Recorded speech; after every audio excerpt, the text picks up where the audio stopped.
മഴതോരും മുൻപേ സീരിയലിന്റെ latest episode review ആണ് പറയുന്നത്. അങ്ങനെ അലീനയെ തിരിച്ചു കിട്ടിയിരിക്കുകയാണ്. അലീനയോട് ചെയ്ത സകല തെറ്റുകൾക്കും ബാലചന്ദ്രൻ ഇടപെട്ട് ശിവനെയും രാജീവിനെയും കൊണ്ട് കാല് പിടിപ്പിച്ചുകൊണ്ട് തന്നെ മാപ്പ് പറയിപ്പിച്ചിരിക്കുകയാണ്. വീട്ടിൽ തിരിച്ചെത്തിയ അലീനയോട് ഗംഗാധരൻ എല്ലാം തുറന്നു പറയുന്നുണ്ട്. മോളെ, എൻ്റെ അനുജന്മാരും ഞങ്ങളെല്ലാവരും നിന്റെ അമ്മയോടും നിന്നോടും ചെയ്ത തെറ്റുകൾക്കും എല്ലാവർക്കും വേണ്ടി ഞാൻ മാപ്പ് ചോദിക്കുകയാണെന്ന് പറയും. ആ നേരത്ത് അങ്ങനെയൊക്കെ പറ്റിപ്പോയതാണ്. അന്നത്തെ ആ ഒരു സാഹചര്യത്തിൽ ഞങ്ങൾക്ക് വേറെ വഴിയൊന്നുമില്ലായിരുന്നു. അതുകൊണ്ടാണ് നിന്നെ അന്ന് ആ അനാഥാലയത്തിൽ ഏൽപ്പിച്ചതും ഈ 23 വർഷം നീ ഒരു അനാഥയായി കഴിയേണ്ടി വന്നതും. ഇതൊക്കെ ഞങ്ങളുടെ ഭാഗത്ത് നിന്നുണ്ടായ വലിയ തെറ്റുകളാണ്. അതിനി എത്ര മാപ്പ് ചോദിച്ചാലും നിനക്ക് എത്ര പണം വാരിക്കോരി തന്നാലും നിന്റെ നഷ്ടപ്പെട്ട ആ കാലം ഞങ്ങൾക്കൊരിക്കലും തിരിച്ചു തരാൻ പറ്റില്ല. അതെല്ലാം തന്നെ ഞങ്ങൾ സമ്മതിക്കുന്നു. നിന്നോട് എത്ര മാപ്പ് പറഞ്ഞാലും അതിനി ഒരിക്കലും തീരില്ല എന്ന് എനിക്കറിയാം. എങ്കിലും എല്ലാവർക്കും വേണ്ടി നിന്റെ അമ്മക്കും വേണ്ടി ഞാൻ അപേക്ഷിക്കുകയാണ്. നീ ഞങ്ങളോട് ക്ഷമിക്കണം മോളെ. നിനക്ക് വേണ്ടി എന്ത് ചെയ്യാനും ഞാൻ തയ്യാറാണ്. നിനക്ക് വിദ്യാഭ്യാസവും സൗകര്യങ്ങളും എല്ലാം ഒരുക്കിത്തരാൻ ഞങ്ങൾ ബാധ്യസ്ഥരാണ്. ചെയ്ത തെറ്റുകൾക്കെല്ലാം നീ പൊറുക്കണമെന്ന് പറഞ്ഞുകൊണ്ട് തന്നെ ഗംഗാധരൻ വല്ലാതങ്ങ് വിഷമിക്കുന്നുണ്ട്. ഗംഗാധരൻ ഒരു പാവം മനുഷ്യനായതുകൊണ്ട് തന്നെ അദ്ദേഹം ഇങ്ങനെ മാപ്പ് ചോദിക്കുന്നത് കണ്ടപ്പോൾ അലീനക്കും അത് വല്ലാത്ത സങ്കടമായി. താൻ ആരാണെന്ന് പോലും അറിയാതെ ഇവിടെ വന്ന് പോവാമെന്ന് കരുതിയ അലീന ഇപ്പോൾ എല്ലാവരെയും തിരിച്ചറിഞ്ഞിരിക്കുകയാണ്. അവളുടെ സ്വന്തം കുടുംബം തന്നെ സത്യം മനസ്സിലാക്കിയിരിക്കുന്നു. അത് അവൾക്ക് വലിയൊരു സന്തോഷമാണ്. തന്നെ ഒരുപാട് വേദനിപ്പിച്ചവരൊക്കെ ഇപ്പോൾ സ്വന്തം കാൽക്കൽ വന്ന് മാപ്പിനായി കേഴുന്നത് കാണുമ്പോൾ അവൾക്ക് വല്ലാത്ത വികാരമാണ് തോന്നുന്നത്. സങ്കടവും ദേഷ്യവും ഒക്കെ കലർന്ന വല്ലാത്തൊരവസ്ഥ. സത്യം അറിയാതെയാണ് രാജീവനും ശിവനുമൊക്കെ അന്ന് അവളോട് അത്രയും മോശമായി പെരുമാറിയത്. ഇപ്പോൾ അവൾ ആരാണെന്നറിഞ്ഞതിന് ശേഷം അവർ കാണിക്കുന്ന സ്നേഹം കാണുമ്പോൾ അലീനയ്ക്ക് അത് വലിയ ആശ്വാസമാവുന്നുണ്ട്.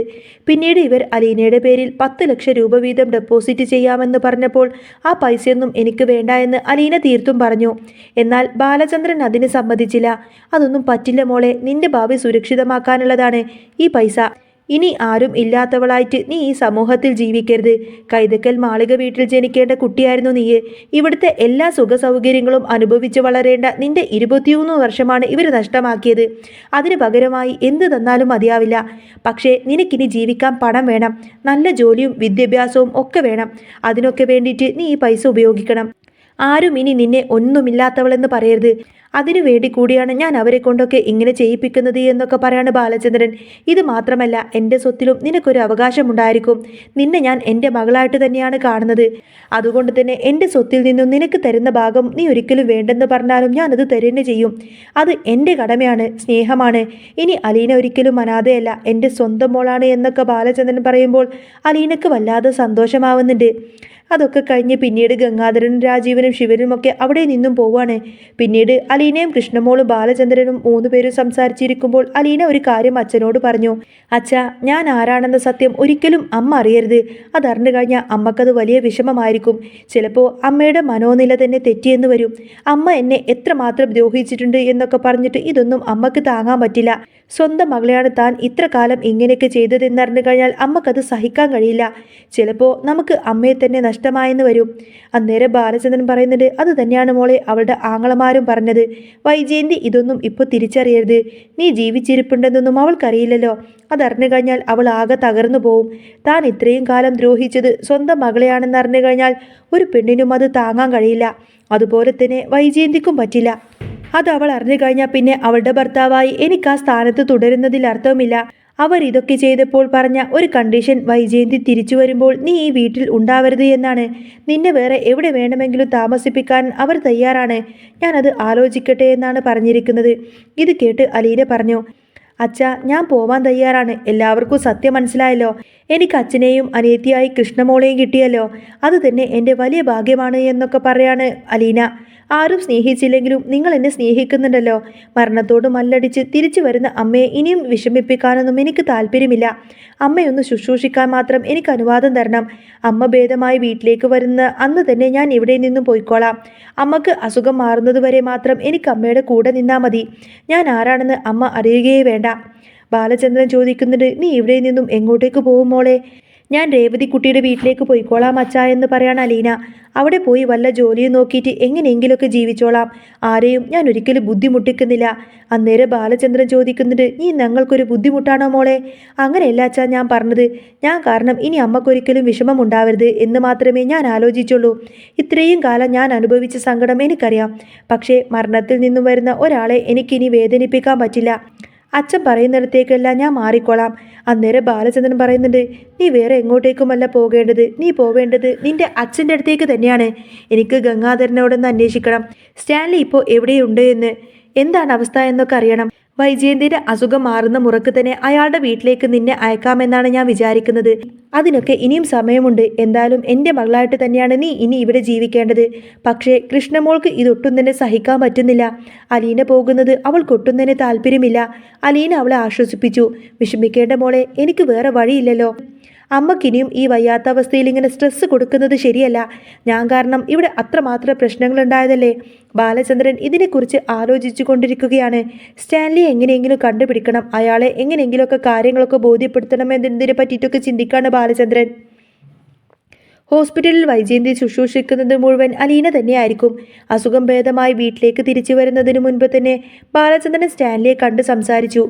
വൈജയന്തിയെ പറ്റിയിട്ടും അന്ന് ആഗ്രയിൽ വെച്ചിട്ടുള്ള അവരുടെ ആ ഒരു പ്രണയബന്ധത്തെ പറ്റിയിട്ടൊക്കെ സംസാരിച്ചതിന് ശേഷം തനിക്കൊരു മകളുണ്ട് എന്ന കാര്യമെല്ലാം തന്നെ ബാലചന്ദ്രൻ സ്റ്റാൻലിയോട് പറയും. എന്നാൽ തനിക്കൊരു മകളുണ്ട് എന്ന സത്യം സ്റ്റാൻലി അറിയുന്നുണ്ടായിരുന്നില്ല. വൈജയന്തി പ്രസവിച്ച മകളാണ് അലീന എന്ന് പറഞ്ഞ് ബാലചന്ദ്രൻ അവളെ സ്റ്റാൻലിയെ ഏൽപ്പിക്കും. മകളായി കണ്ട ഒരാളെ മറ്റൊരാളെ ഏൽപ്പിക്കുമ്പോൾ ബാലചന്ദ്രന് വല്ലാത്ത സങ്കടമായിരിക്കും. എങ്കിലും സ്റ്റാൻലിയുടെ അടുത്ത് അലീന സുരക്ഷിതയായിരിക്കും. ആദ്യമൊക്കെ സ്റ്റാൻലിക്ക് അലീനയോട് ഇഷ്ടക്കേട് തോന്നിയെങ്കിലും പിന്നീട് അയാൾക്ക് സ്വന്തം മകളെ ജീവനായി തന്നെ സ്നേഹിച്ചിരുന്നു. അലീന സ്റ്റാൻലിയെ അത്രമാത്രം സ്നേഹം കൊണ്ട് തന്നെ മാറ്റിയെടുത്തിരുന്നു. ബാലചന്ദ്രൻ കണ്ടെത്തുമ്പോൾ സ്റ്റാൻലി നഗരത്തിന്റെ ഒരു കോണിൽ പഴയ ഓർമ്മകളുമായി ഏകാന്തനായി കഴിയുകയായിരുന്നു. വൈജയന്തിയുമായിട്ടുള്ള ബന്ധം തകർന്ന് വർഷങ്ങൾക്കിപ്പുറം തനിക്ക് മറ്റൊരു മകളുണ്ടെന്ന സത്യം ബാലചന്ദ്രനിൽ നിന്നും കേട്ടപ്പോൾ ആദ്യം അയാൾക്കത് വിശ്വസിക്കാനായില്ല. സംശയത്തോടെയും ദേഷ്യത്തോടെയുമാണ് സ്റ്റാൻലി അലീനയെ സ്വീകരിച്ചത്. തൻ്റെ ജീവിതം തകർത്ത കുടുംബത്തിലെ ചോരയല്ല ഇവൾ എന്ന ചിന്ത അയാളെ അസ്വസ്ഥയാക്കി. എന്നാൽ അലീന അയാളുടെ വീട്ടിലേക്ക് മാറിയതോടുകൂടെ തന്നെ കാര്യങ്ങളെല്ലാം മാറി മറിഞ്ഞു. യാതൊരുവിധ പരാതിയും പറയാതെ ഒരു മകളുടെ എല്ലാ സ്നേഹത്തോടെയും അവൾ ആ വീടും സ്റ്റാൻലിയെയും പരിഗണിച്ചു. അയാൾ അസുഖമായി കിടക്കുമ്പോൾ ഉറക്കമിളച്ചിരുന്ന് പരിചരിച്ചതും അവളുടെ കൈപുണ്യത്തിൽ വിരിയുന്ന സ്വാദിഷ്ടമായ ഭക്ഷണവും സ്റ്റാൻലിയെ കല്ലുപോലെ ഇരുന്ന മനസ്സിനെ അലിയിച്ചു. താൻ ഇത്രയും കാലം തിരഞ്ഞ സ്നേഹം തൻ്റെ മകളുടെ രൂപത്തിൽ മുന്നിലുണ്ടെന്ന് തിരിച്ചറിഞ്ഞ ആ നിമിഷം അയാൾ പൊട്ടിക്കരഞ്ഞുപോയി. പിന്നീട് അലീനയും സ്റ്റാൻലിയും തമ്മിൽ പിരിയാനാവാത്ത അത്രത്തോളം ബന്ധമായിരുന്നു ഇപ്പോൾ ബാലചന്ദ്രനും അലീനയുള്ള അതേപോലത്തെ ബന്ധം. ഇതേ സമയത്തിന് വൈജയന്തി അസുഖമെല്ലാം തന്നെ ഭേദമായി അവർ വീട്ടിലേക്ക് തിരിച്ചെത്തി. പക്ഷേ അലീന അവിടെ ഇല്ലാത്തത് അവൾക്ക് വലിയൊരു ശൂന്യതയായി തോന്നി. ഹോസ്പിറ്റലിൽ വെച്ച് തൻ്റെ നിഴല് പോലെ നോക്കിയിരുന്ന ആ ഒരു പെൺകുട്ടിയോട് അറിയാതെ തന്നെ വൈജയന്തിക്ക് ഒരു അമ്മയുടെ വാത്സല്യം തോന്നി തുടങ്ങിയിരുന്നു. അലീന എവിടെ പോയി എന്ന് അവർ ബാലചന്ദ്രനോട് നിരന്തരം ചോദിച്ചുകൊണ്ടേയിരുന്നു. ബാലചന്ദ്രനും വൈജയന്തിയുടെ ആങ്ങളമാരും സത്യം ഒളിപ്പിച്ചു വെക്കാൻ പരമാവധി ശ്രമിച്ചുവെങ്കിലും വിധി മറ്റൊന്നാണ് കരുതി വെച്ചിരുന്നത്. ഒരു ദിവസം അവിചാരിതമായിട്ട് വൈജയന്തി സ്റ്റാൻലിയെ കാണാനിടയായി. അങ്ങനെ ഒരു ദിവസം സ്റ്റാൻലിയുടെ വീട്ടിൽ വെച്ചുകൊണ്ട് തന്നെ വൈജയന്തി അലീനയെ കാണാനിടയായിരുന്നു. ആ ഒരു കൂടിക്കാഴ്ച സ്റ്റാൻലി എല്ലാ സത്യങ്ങളും വൈജയന്തിയുടെ മുഖത്ത് നോക്കി തന്നെ വിളിച്ചു പറഞ്ഞു. താൻ ഇത്രയും കാലം ശപിച്ചതും ആട്ടി ഓടിച്ചതും സ്വന്തം വയറ്റിൽ പിറന്ന മകളെയാണെന്ന് തിരിച്ചറിഞ്ഞ വൈജയന്തി ആകെ വിങ്ങലടിച്ചു നിന്നുപോയി. ആ ഒരു വലിയ വീട്ടുമുറ്റത്ത് വെച്ചുകൊണ്ട് തന്നെ അലീനയുടെ കാൽക്ക് വീണുകൊണ്ട് തന്നെ വൈജയന്തി അലറി വിളിച്ചു കരഞ്ഞു. താൻ ചെയ്ത പാപങ്ങൾക്ക് ഈ ജന്മം പ്രായശ്ചിത്തമില്ലെന്ന് പറഞ്ഞ് അവർ തകർന്നുപോയി. എന്നാൽ അലീന അവരെ കെട്ടിപ്പിടിച്ചുകൊണ്ട് തന്നെ ആശ്വസിപ്പിച്ചു. തനിക്കാരോടും ഒട്ടും പരാതിയില്ല എന്നും തൻ്റെ മാതാപിതാക്കളെ തിരിച്ചു കിട്ടിയത് തന്നെയാണ് തൻ്റെ ജീവിതത്തിലെ ഏറ്റവും വലിയ ഭാഗ്യമെന്നും അവൾ പറഞ്ഞു. വർഷങ്ങൾക്ക് ശേഷം ബാലചന്ദ്രനും സ്റ്റാൻലിയും വൈജയന്തിയും ഒരേ വേദിയിൽ അലീനയ്ക്ക് വേണ്ടി തന്നെ ഒന്നിച്ചു. എന്നാൽ സ്വന്തം മകളാണ് അലീന എന്ന് തിരിച്ചറിഞ്ഞതോടുകൂടി തന്നെ സ്റ്റാൻലിക്ക് അലീനയെ വിട്ടുകൊടുക്കാനൊന്നും വൈജയന്തിക്ക് തയ്യാറായിരുന്നില്ല. അതുകൊണ്ട് തന്നെ മനുവിന് ഇത്തിരി ഒരു ഇഷ്ടം അലീനയോടുണ്ട് എന്ന് മനസ്സിലാക്കിക്കൊണ്ട് തന്നെ അവരെല്ലാവരും ചേർന്നുകൊണ്ട് അലീനയുടെ വിവാഹം എല്ലാവിധ പ്രൗഢിയോടും കൂടെ തന്നെ നടത്താൻ അവർ തീരുമാനിച്ചു. അലീന എന്ന പെൺകുട്ടി തൻ്റെ ക്ഷമ കൊണ്ടും സ്നേഹം കൊണ്ടും തകർന്ന ആ ഒരു ബന്ധങ്ങളെല്ലാം തന്നെ വിളക്കി ചേർത്തിരുന്നു. ഇത്ര കാലം അനാഥയായിരുന്ന അലീന ഇപ്പോൾ 2 അച്ഛന്മാരുടെയും ഒരമ്മയുടെയും പ്രിയപ്പെട്ട മകളായി മാറിയിരുന്നു. അങ്ങനെ ഒരു കുടുംബത്തിൻ്റെ തന്നെ ഐശ്വര്യമായി മാറി അലീന. മഴതോരും മുൻപേയിൽ ഇനി വരാൻ പോകുന്ന നല്ല സൂപ്പർ ത്രില്ലിംഗ് എപ്പിസോഡുകളൊക്കെ തന്നെയാണ് കേട്ടോ. അപ്പോൾ നിങ്ങൾക്ക് ഈ ഒരു ചാനൽ ഇഷ്ടമാണെങ്കിൽ സബ്സ്ക്രൈബ് ചെയ്യാനും സപ്പോർട്ട് ചെയ്യാനും മറക്കല്ലേ. നെക്സ്റ്റ് വീഡിയോ ആയിട്ട് ഉടനെ വരാം. ബൈ.